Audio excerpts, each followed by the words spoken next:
Welcome back. So now we're going to decorate our little cat, black cat, that's going to go on the top of our pumpkin while the pumpkin is setting up in the refrigerator. As I mentioned before, I use this little stand-up mini bear pan kit to do my little black cat.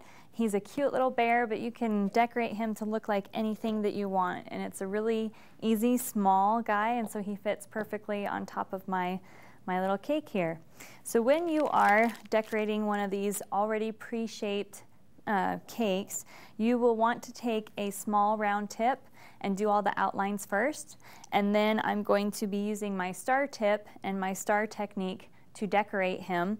If you want him to be a little more fuzzy or furry or something, you could use the grass tip. That would work really good. But I'm just going to use my star tip. I think that's kind of fuzzy enough for a little cat, especially a black one. So the first thing I'm going to do is outline his eyes, because that's going to be one of the outlines that I want. And we'll be coming back through and piping on the details before we do the star tip as well, because those things are going to be affected by the star tip, and so I want to make sure I get all my details first. And instead of piping these, you could use little, fondant pieces or things like that, just whatever you want. Oh, and his ears are not pointy enough for me, so I'm actually going to take my small knife and I'm going to sharpen up his ears so they look a little more cat-like, because cats usually have little pointy ears. So I don't want these to be round and fuzzy. I want them to be nice and pointy. So we're just going to shave off a little bit here on the top and the edges to make sure that he has nice little pointy cat ears. And I will most likely be going back and putting on some of the details with fondant. There we go. Those are pointy enough, I think, for cat ears. Okay. And if you didn't like the ears at all, you can actually cut them straight off and reposition them if you want.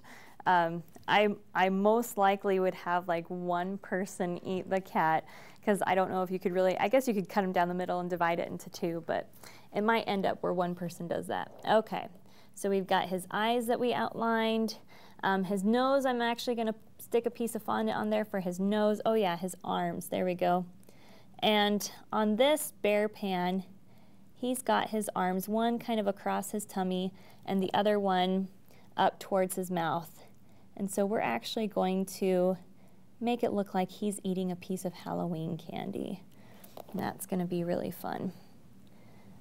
So when you have this pan and you're using it for something else, like a polar bear, you could have him holding a candy cane or something like that, or a little cookie, or it could be a little dog. He could be holding a bone, just little things like that. It's really fun. This is a fun pan that you can shape it into just about anything, any animal you want. Okay, and then he's also going to have a big black tail behind here, but I'm going to wait to do that because it's going to be on the pumpkin itself. So we're going to wait and do that. So right now, I'll just put in the yellow parts for his eyes. Pipe that in there. There we go, clean off my tip. And you can also take your paintbrush and smooth things out how you want it to be and stuff. Reposition things a little bit. I got a little bit of yellow off onto the black. I'm actually going to take my little spatula here and move that back and kind of move it around. There we go. And then I can always take my black and cover it back up. There we go. And then we'll do our little black stripe right in the middle of the eye to make it look like our cat eye. And again, like I said, you could use fondant pieces to make these. That works just fine. So here's our little guy with his little yellow and black eyes.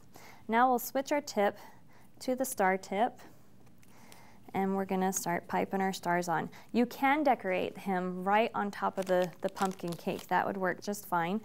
You can also, just refrigerate him and then move him on later. That's why I have him on this little cake board, so that I can refrigerate him and move him on later.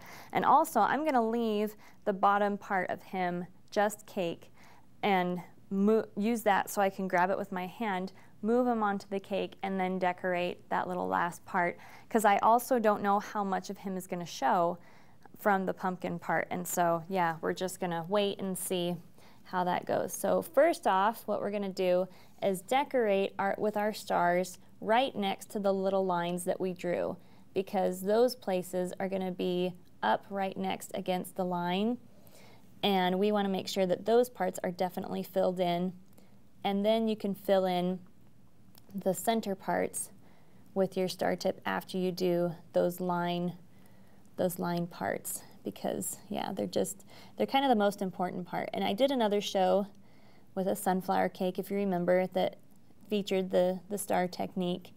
And so if you need a refresher, tips and tricks about that, we can talk a little bit about that today.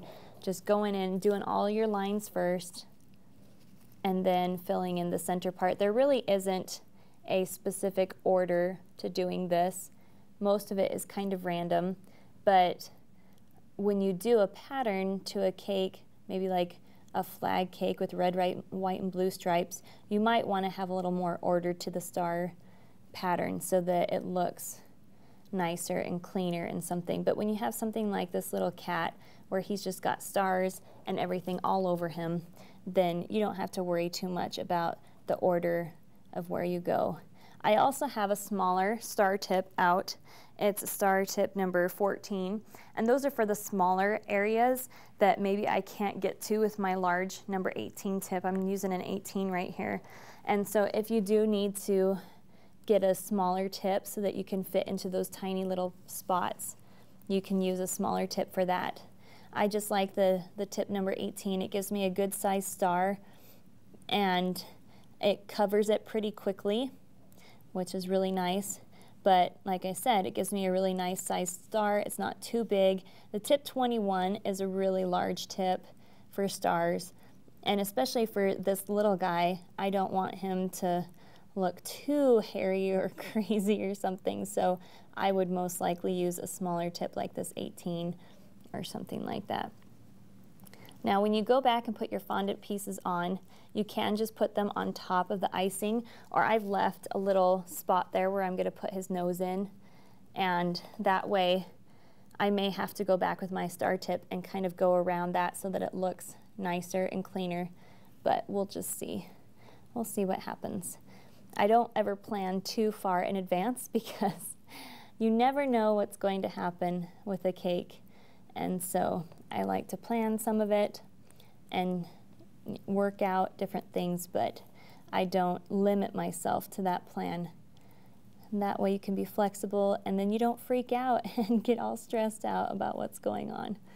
So like I said, I'm just leaving the very bottom of this guy clean without any stars on him so that I can transport him over to my final cake when we cover that with fondant. And also just because I don't know how much of him is really going to show.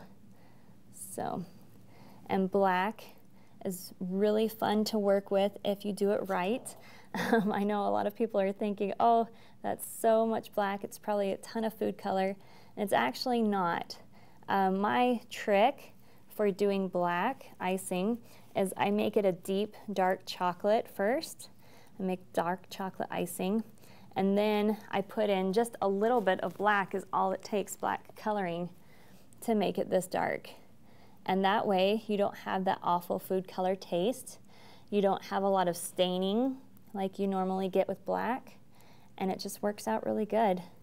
So that is my little trick for doing black icing, is just to do your deep dark chocolate icing first. Or you could do, you know, just regular chocolate if you don't want it to be dark chocolate, but just add less cocoa powder. But I add a whole bunch to make it a nice dark brown first, and then you go to chocolate. And if you don't want it to be chocolate icing, then again, you just take your brown icing color and you turn your white icing brown, and then you can add your black to it. And that's going to make it a nice dark black without having to use a ton of black color. It does take a little bit more than this other technique of making it dark chocolate or something like that first. And you probably will need a lot of brown to make it a nice dark brown from white, but you'll get there. Okay, so this guy is working out really good. We're almost done with him. We've just got to pipe on the back of his head here and a little bit up his back. Not too much because, again, I want to leave it somewhat undone so that I can transport him nicely, and also just to see how much of him is going to show. And in my little pattern, I wanted to have his front paws kind of up on the cake, or at least one of his paws doing that. But like I said, the pattern for this cake baked up so that his paws are kind of towards his mouth, like he's holding something. So we'll just see how it works out. If I put him in there and it looks like I could pipe an icing paw somewhere and make it look natural, we'll do that. But if it doesn't work out, then we'll do our little piece of Halloween candy that he's eating. Okay, just a little bit on his back and we will be done.